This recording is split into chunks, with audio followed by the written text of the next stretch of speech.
Okay, good afternoon, and everyone watching later. Assalamu alaikum. We've got a really special guest today, someone that I've been wanting to interview for such a long time.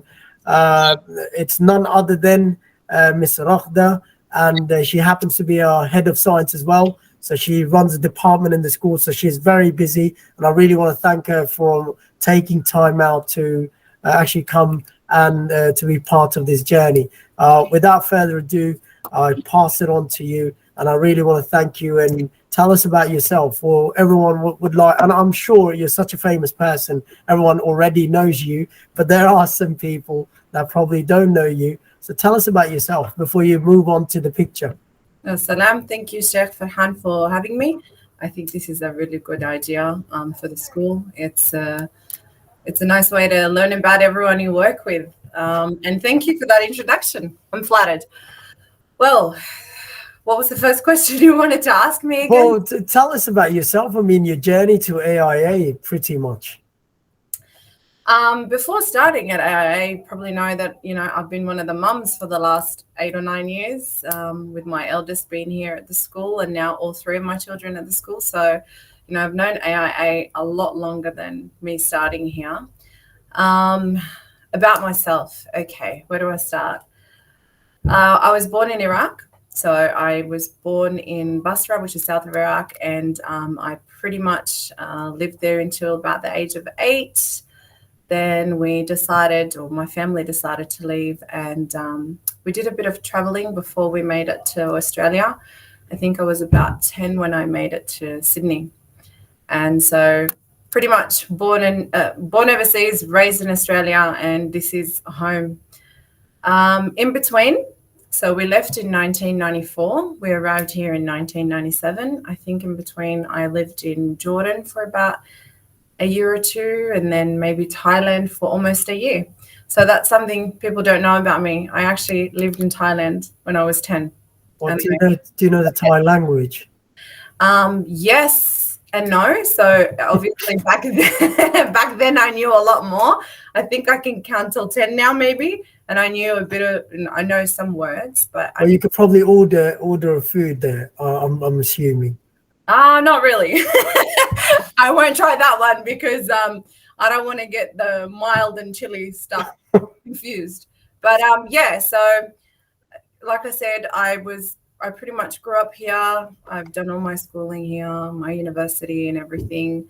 I've been teaching for about 12 years now, maybe. And before coming to AIA, I was in the public system.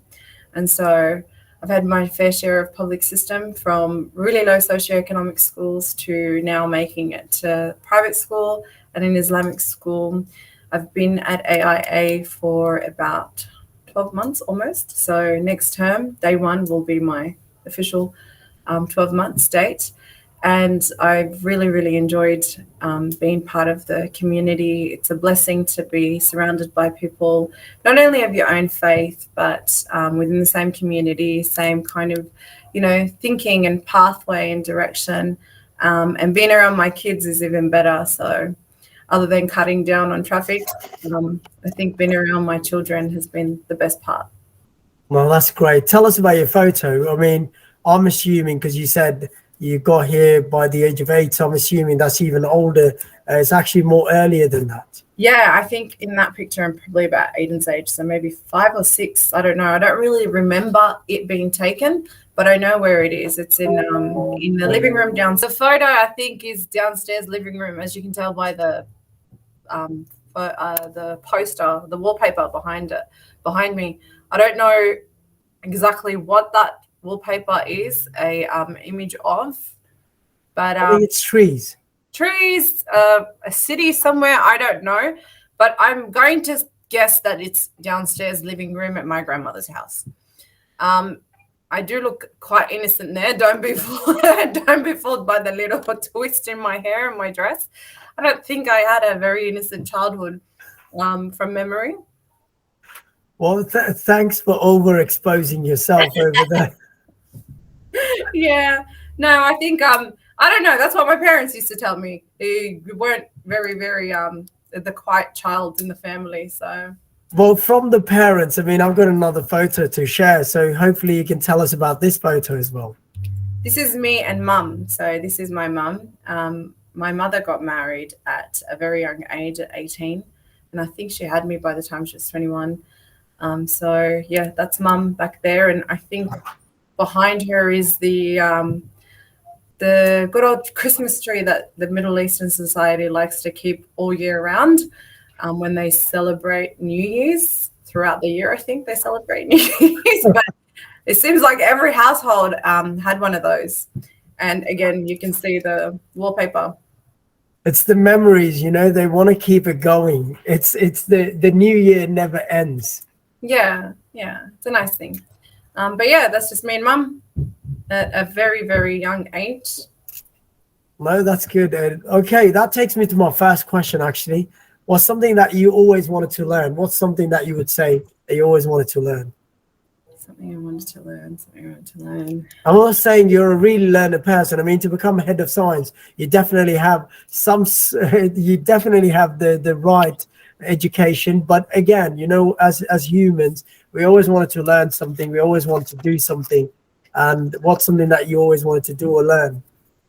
For me, I like to try new things. So I've done a number of projects, whether it is cake decorating or whether it is making candles. I've got a collection of Islamic candles that I actually did a project a while back. Anything, painting, anything artistic. I think if there's anything I want to learn is probably as a hobby, I'd like to do interior design one day. I'd like to get into that interior design, architecture side of things. I really enjoyed the period of time where we were building our own house, choosing color selections and everything. That was a wonderful time for us. And some of our friends actually say we should be on the block. So I'd like to be on the block one day. That's a good one. I mean, so you interior designed your entire house. Is that what you're telling me? My husband and I, yes, we kind of went through. I mean, yes, it was a plan that was given, obviously, that we selected, had a few tweaks here and there. We've had our house since, so we moved into our house maybe about 7 years ago, but it's still ever evolving. It's always changing, whether it is glass walls or, I don't know. My husband's an engineer, electrical engineer, and so he's got that side of things as well into it. And yeah. There you go. I mean, on that note, you spoke about cakes. I can see some really well made cakes in the background there. I must say, that's your side business by looking at your work over there. So you probably make birthday cakes for people. All of those that you can see are birthday cakes that I've made for family. So I'm a self-taught cake decorator, you can say. It all started when. Actually, before Dean turned one, it started with a friend of mine from school who got married at an early age, had a baby, and we decided to make her a baby shower cake. So I had no knowledge about baking. I didn't even know what tins you used for baking, so I had to, ask mum for help. But we ended up making a cake for her in the shape of the baby buggy. So yeah, that was my first cake. And then from there, you can see that Mickey Mouse tower or castle, the Disney castle. Yeah. You can say that's my second cake. That's a really good second cake. That was Dean's first birthday. I think I went all out, whether it was the chocolate wrappers and the bottle labels and you name it. I did the whole Disney theme. Actually, no, sorry, that was his second birthday. That's his second birthday. My first cake for him was Sesame Street. And then from there, it just kept going slowly, whether it is kids' birthdays or I think that the top corner, the heart, that's actually all chocolate. It's not a cake. It's just chocolate molding. Oh. And then you've got little cookies as well. So they're cookie cakes, the letters. Well, look, you need to make an AIA birthday cake because the AIA birthday is very soon, the 10-year birthday. So hopefully AIA can give you that contract and you can make an AIA birthday cake. Don't give me ideas, Farhan, because you'll find me, with pen and paper already. I love that stuff. Anything to do with cakes, birthdays, planning, you name it. Well, planning is something that I don't really like, you know. That's far away from my dictionary. Planning. I'm a you know, I just you just put me on the spot, and that's what I really like. That's okay. You can come to me for any planning advice. I love it. Any Well, I any I I ways. want to actually tell you something. I want to you know, when you spoke about Dean, you being a mum over here. I started the school when Dean was in kindergarten. That was my first year. How was your first class with them? Oh, that's an amazing experience. And I remember I went in because I was already dealing with the pressures of year three, and I was deciding on the words to really take up teaching or not. Is this for me? I was juggling, and then they sent me to kindergarten, and then you had all these people in there. You had Gabriel in there, you had Dean in there, you had Ibrahim Jida in there. There's another Jida kid there back then. I don't know if you remember him. And there was a child called Yusuf. He was in there. And I still remember their names. One of them asked me, "Can I go to the toilet?" And then I said, "Yeah, yeah, by all means." You know, I was just covering that lesson. So he opens the door and six people run outside from, you know how the kindergarten's got two doors. So I went there chasing them. All of a sudden I see that this door opens and another six leave from this door as well. And and I'm sitting with only half the class and I don't know what to do. And I'm just frustrated. And God bless Miss Sosen. She went around and she gathered all of them and she brought them back to the class. And she also spoke in the teacher's voice. And everyone listened to me after that. So I had to learn the teacher's voice. So that was your first lesson. It was my first lesson. God That's bless her. to grow that thick skin, I think. They are. They. I After think they. piece of cake. I think they were really well trained when they came to kindergarten. I tell you that. They're a good bunch, those ones. They've They been, are. They are. They've been together for such a long time. Gabriel's here. yeah. I They're think still. the majority of them have been friends since kindergarten. I think there's fair few of them. Gabriel, Dean. I can't think of others, but I'm sure there's still another fair few of them. They've been here from day one. Rayhan, yeah, there's Yeah, Rayhan. That's right. Rayhan's there from day one. yeah. Hassan. Hassan was there in the class as well. Yeah. It was day one. Yeah, Gang there. that's right. Well, tell us anything else that you wanted to learn. I mean, you spoke about something you already know well. You said you wanted to learn about cakes. By looking at your cakes, I must tell you already know that really well. Yeah, alhamdulillah, I've developed a really good skill. Even, where I'm molding faces and making replicas of my friends, I guess. It's been a good challenge. I like to take on challenges. Something else I'd like to learn very well, I think Arabic calligraphy. So I'd like to, I've always been inspired by, writing in Arabic. As I told you, I left schooling in the Middle East when I was maybe in year 3 or 4. And that was pretty much the end of it for me in terms of Arabic education. And it wasn't until me getting married at the age of 20. I got married when I was 20. And so going overseas to meet my husband's family, I must have looked really funny when I was reading every sign out there in the streets and then trying to figure out what my marriage certificate actually said because it was by hand. So that was a bit of a challenge. Since then, so I went to, at 20, I could barely speak to anybody in Arabic because I was that shy and it was broken Arabic, to now me being able to fully speak the language and write and read. MashaAllah. Yeah, so I think handwriting, I think I'd like to improve that handwriting. And I do here and there kind of like to scribble. But that's one thing that I want to improve on, I guess. Well, that's amazing. I mean, Arabic calligraphy, it's such a broad topic as well in itself. It's such a rich topic. And to write that way, and when we look at Quran, it's all, when we read the calligraphy, it's such appealing to our eyes.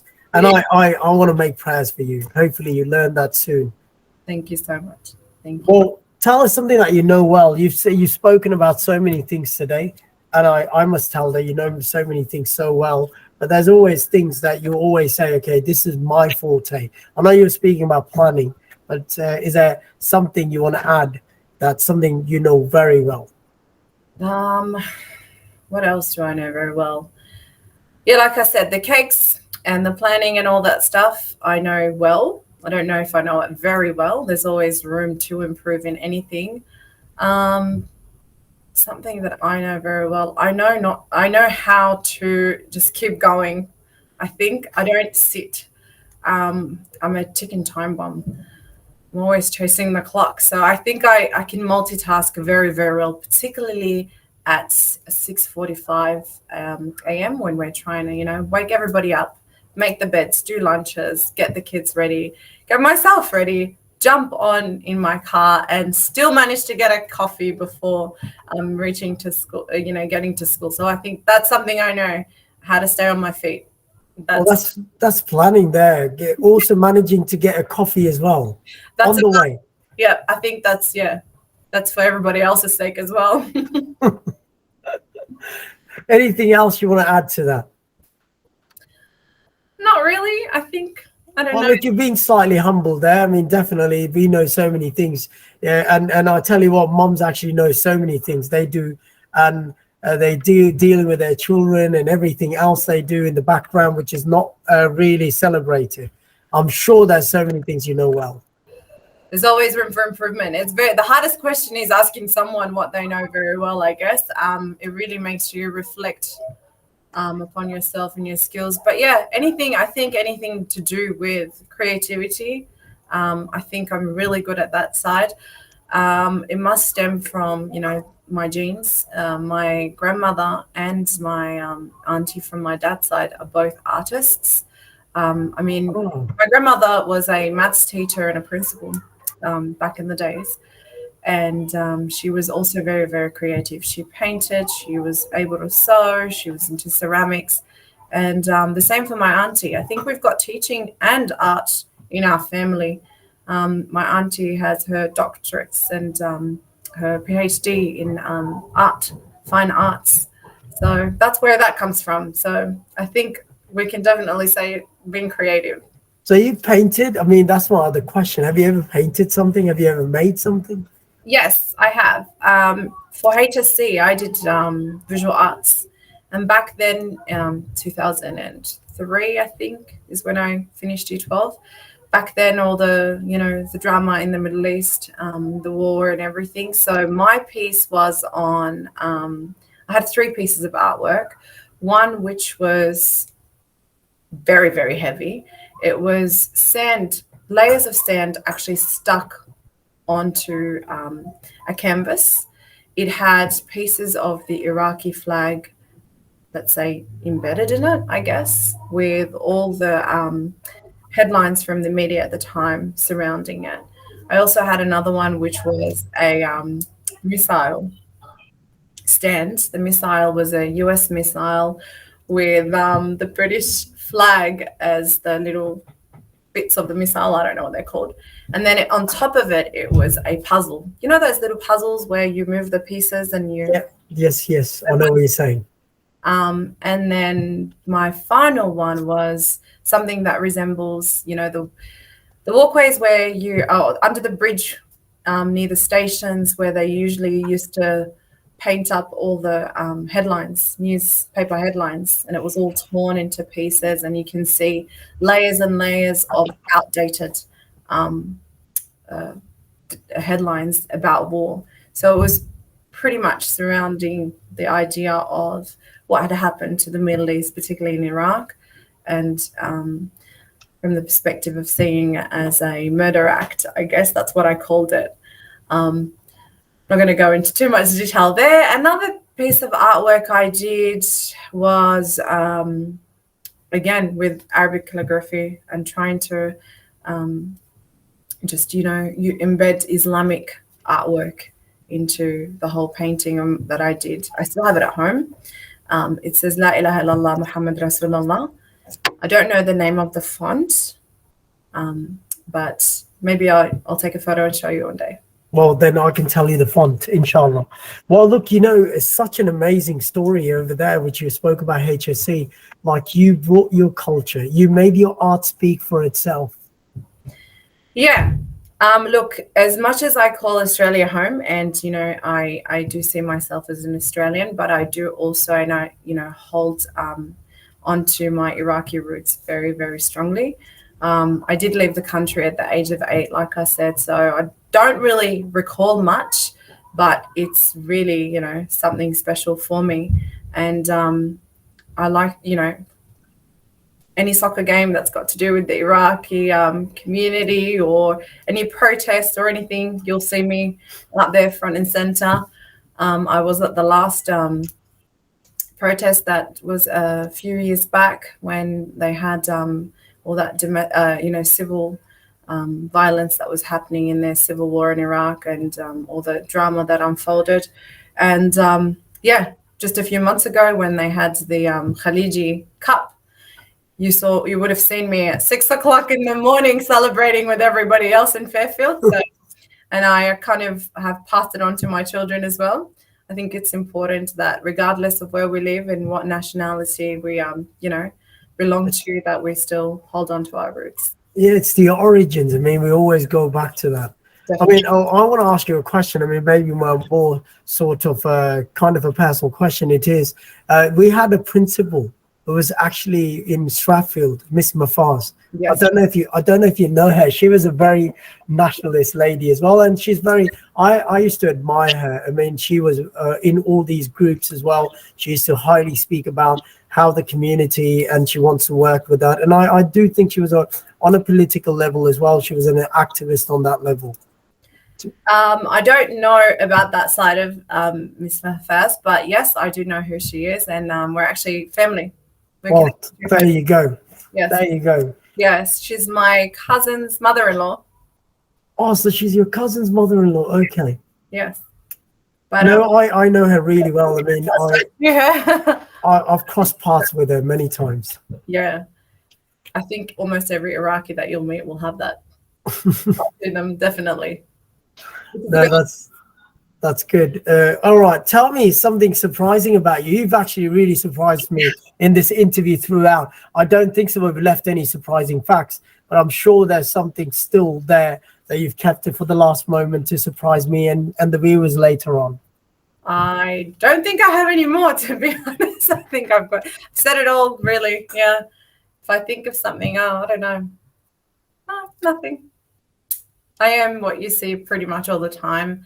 I think everybody knows that I'm a very social person. I like to communicate with everyone all the time, whether it's my students or my colleagues or my family. Very outgoing person, and I definitely use every minute of my day if there's anything surprising about me. I'm not sure that's surprising though. I think everybody knows that already. So yeah, I can't think of anything else. I think I've said it all. No, I think, when you said you're very outgoing, you're definitely giving your children that quality as well. They're very, they're good. They're not shy. They're outspoken. They stand up for themselves. They're very community people. Your children are very social.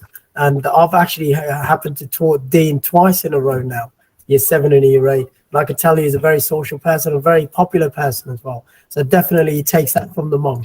That's good to hear. Thank you. Appreciate it.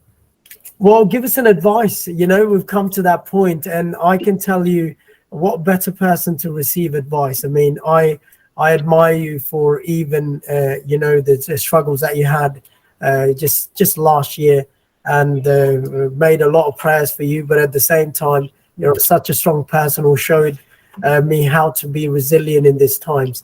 So, I mean, what better person to receive an advice from?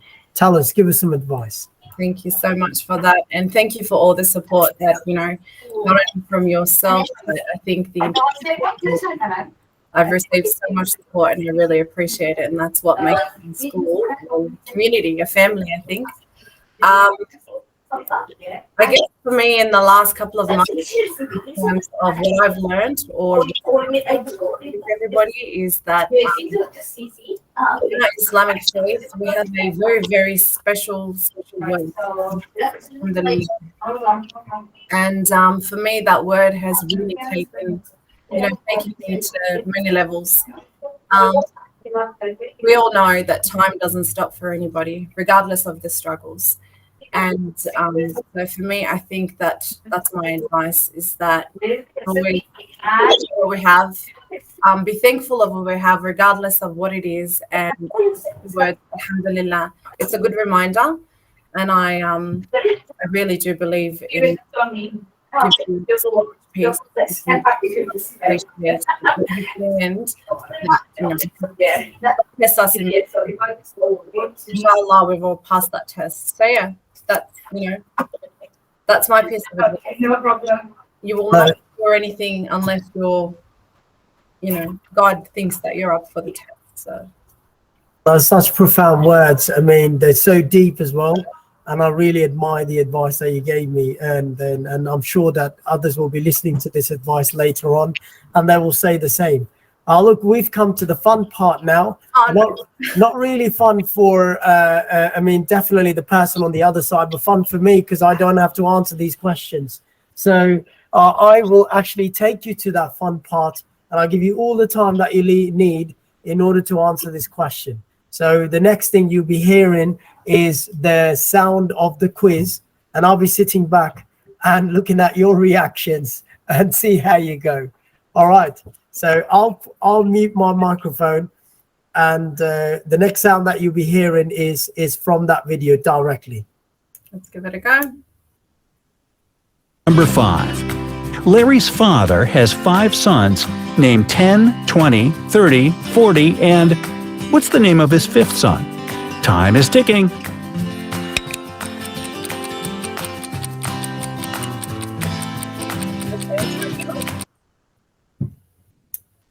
I don't know, 50? These ones always make you think more than you should. I'm sure it's some really... I think, you got a point there. I mean, if it's 10, 20, 30, 40, it would be 50, What do you think? Is that your final answer? I don't know. I come from a family where my parents decided to name us all with, starting with R. It's a trend in the Middle East, I think. You know what? I'm going to actually play the quiz again. Listen to it carefully. I'll play it again. It's period 6 on a Wednesday, Sheikh Farhan.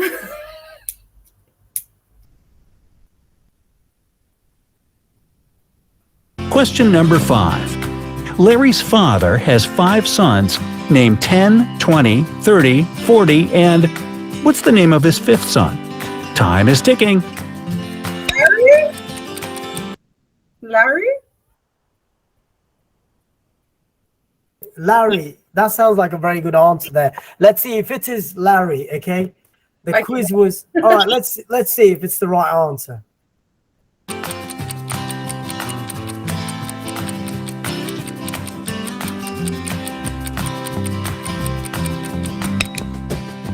It's Larry's father, which means that his 5th son's name is, of course, wait for it, Larry. Did you get it? Tell us in the comments below. Okay. Focus and listen. Yes, you focused and you listened and you got that right. It's definitely Larry, because Larry's father had 5 sons, 10, 20, 30, 40. And the 5th son has to be Larry.